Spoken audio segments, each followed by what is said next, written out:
अस्सलामु अलैकुम वरहमतुल्लाहि वबरकातुह। मोहतरम भाइयों, बुज़ुर्गों, दोस्तों, हिस्से वाली क़ुरबानी सही या गलत, इस उन्वान पर पिछले 2 दिनों से सोशल मीडिया पे एक घमासान मचा हुआ है।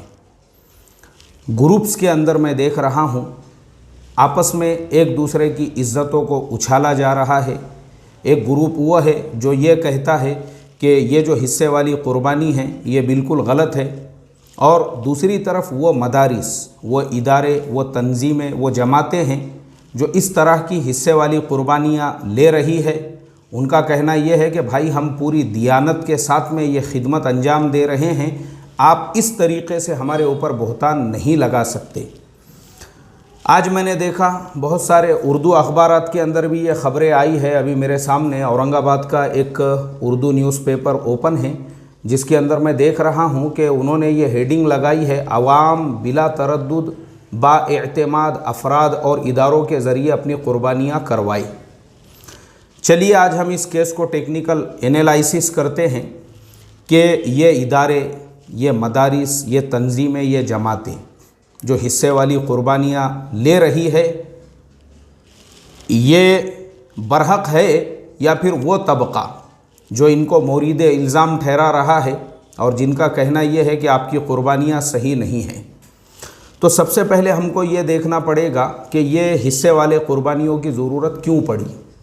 तो हम देखते हैं कि ये ऐसे जो बड़े बड़े शहर है, बम्बई है, पुणे है, बेंगलुरु है, हैदराबाद है, दिल्ली है, ऐसे ही औरंगाबाद है और भी ऐसे बड़े बड़े शहर है, उन शहरों के अंदर मुसलमानों की एक बहुत बड़ी तादाद वो है जो हमारे बिरादरान वतन के महलों में रहती है, हाईटेक सोसाइटीज़ में रहती है, जहाँ पे बकरा ज़िबाह करने की भी इजाज़त नहीं है, तो क़ुरबानी करना तो बहुत दूर की बात।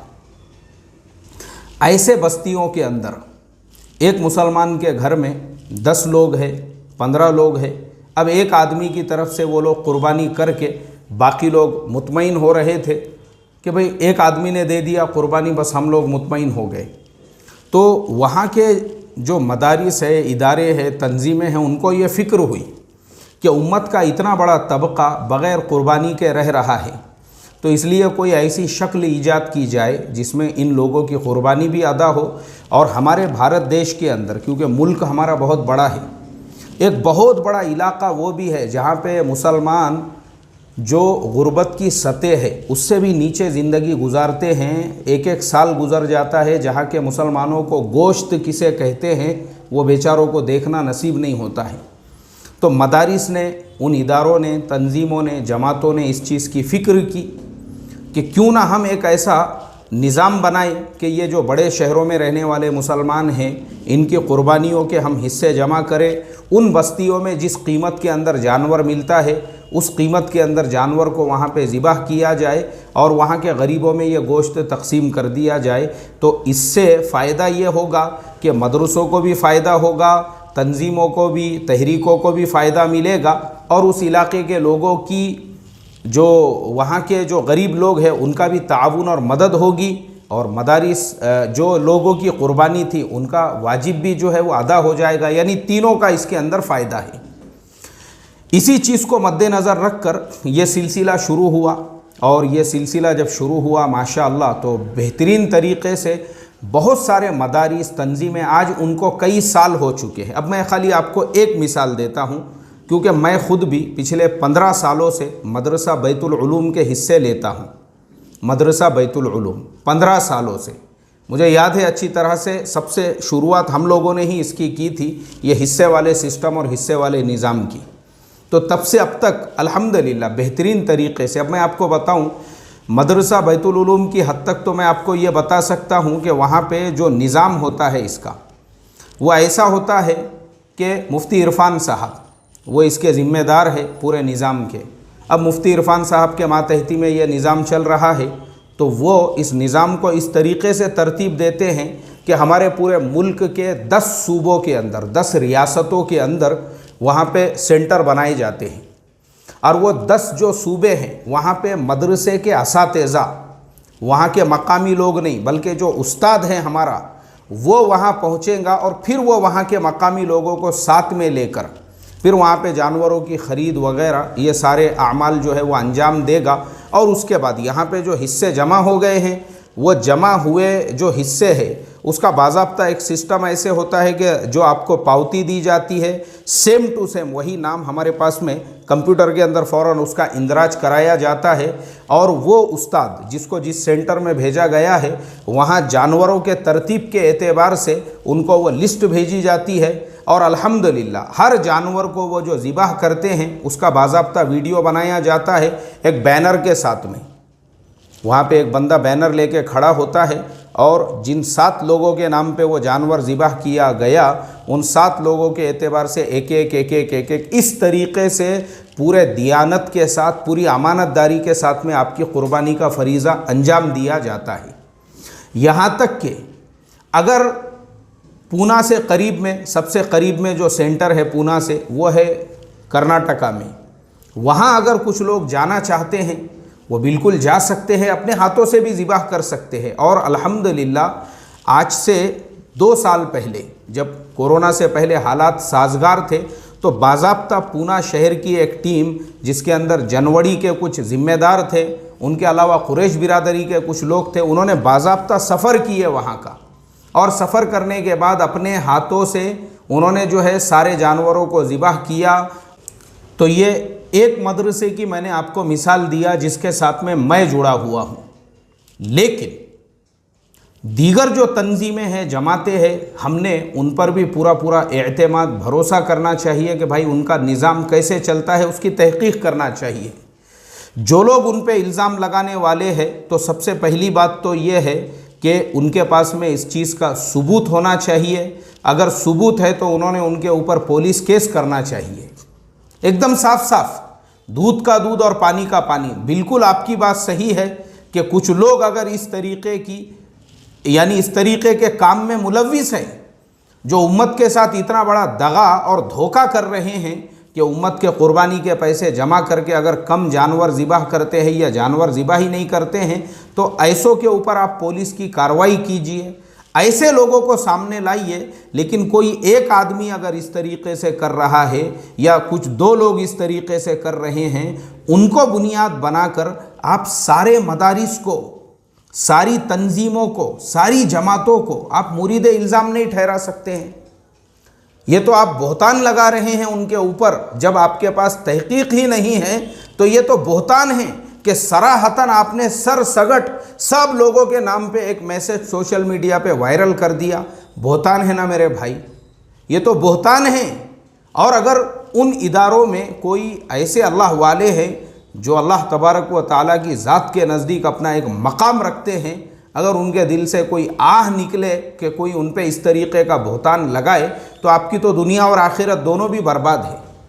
और ये फितरत है हमारी। एक बात याद रखो, ये तो इंडिया का मसला है। मैं आपको मक्कतुल मुकर्रमा का वाक़या सुनाता हूँ कि हम इंडियंस वहाँ पे भी जाते हैं। वहाँ की गवर्नमेंट, जो सऊदी गवर्नमेंट है, वो 400 रियाल में कुर्बानी करती है। अब आप सोचो, वो सऊदी अरबिया जहाँ पे कुर्बानी का निज़ाम वहाँ की हुकूमत के अंडर में दिया हुआ है। ख़ुद मैंने देखा, मैंने एक साहब जिनके पास में मेरे से भी 1 डिग्री ज़्यादा थी, वो आए और आके जो है लोगों को समझा रहे थे। हम लोग 300 साथी थे, एक ग्रुप, हमारा जो टूर्स एंड ट्रैवल्स का ग्रुप था, वो हम लोगों को ये समझाने लगे, बोले देखो गवर्नमेंट का जो 400 रुपये का टोकन है ना, वो नहीं लेने का। क्यों? गवर्नमेंट कुर्बानी नहीं करती, बोले वो। आप सोचो, उसको क्या लगा जैसे वो, यानी इंडिया में जिस माहौल के अंदर उसकी परवरिश हुई, जिस माहौल में पला बड़ा, जो माहौल उसने खुद ने देखा, उसको लगा सऊदी में भी सब वैसी चलता होगा। वहाँ आके वो समझा रहा है। और इत्तेफाक ऐसा, हमारे पूना के ही एक साथी जो पिछले 20 सालों से मक्कतुल मुकर्रमा में रहते हैं और जो कंस्ट्रक्शन वगैरह के जो काम हैं उसके अंदर वो जुड़े हुए हैं, फिर उन्होंने सारे लोगों से कहा बिल्कुल ऐसे लोगों की बातों पे भरोसा नहीं करना।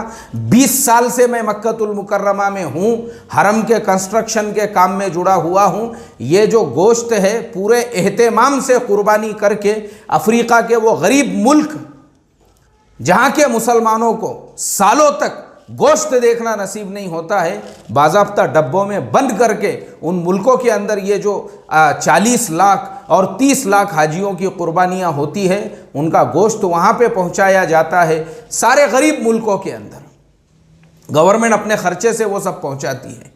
और ये आके यहाँ पे खड़े रह के इस तरीक़े से, तो ये हमारा मिजाज है, ये हमारा नेचर है, क्योंकि जो ये फितरत है, ये अल्लाह हिफाजत फरमाए।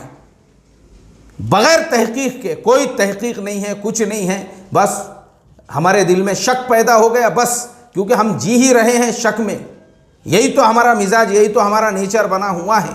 इसके लिए बग़ैर किसी तहक़ीक़ के किसी पे बहतान लगाना, किसी के ऊपर इस तरह से बोलना, मैं समझता हूँ अपनी दुनिया और आखिरत बर्बाद करना है। हाँ, अगर कोई हकीकत में ऐसा कर रहा है, आपके पास उसका प्रूफ है, सबूत है, पुलिस केस करो ना भाई, उसके ऊपर केस करो, आप उसके ऊपर केस करो, उसके ऊपर कार्रवाई कराओ, और वो जब केस दर्ज हो जाए उसके बाद उसको आप न्यूज़पेपरों के अंदर दो, आप उसको सोशल मीडिया पे डालो कि फ़लाना इदारा या फ़लाना मदरसा या फ़लानी जमात या फ़लानी तंजीम वो इस तरीक़े से कर रही थी और पुलिस ने उनका इन्वेस्टिगेशन किया और इस तरीक़े से उनके ऊपर कार्रवाई की, तो पता चला कि वो तो इस तरह का फ्रॉड और धोखा कर रहे थे, इसलिए उनके ऊपर कार्रवाई की गई। लेकिन एक की वजह से ये जो सारे लोग पूरी अमानतदारी से, दियानतदारी से अपने अपने शहरों में, तमाम शहरों में, हर शहर में इस तरह के ईमानदार इदारे मौजूद है अल्हम्दुलिल्लाह, चाहे वो औरंगाबाद हो, पूना हो, बम्बई हो, बेंगलुरु हो,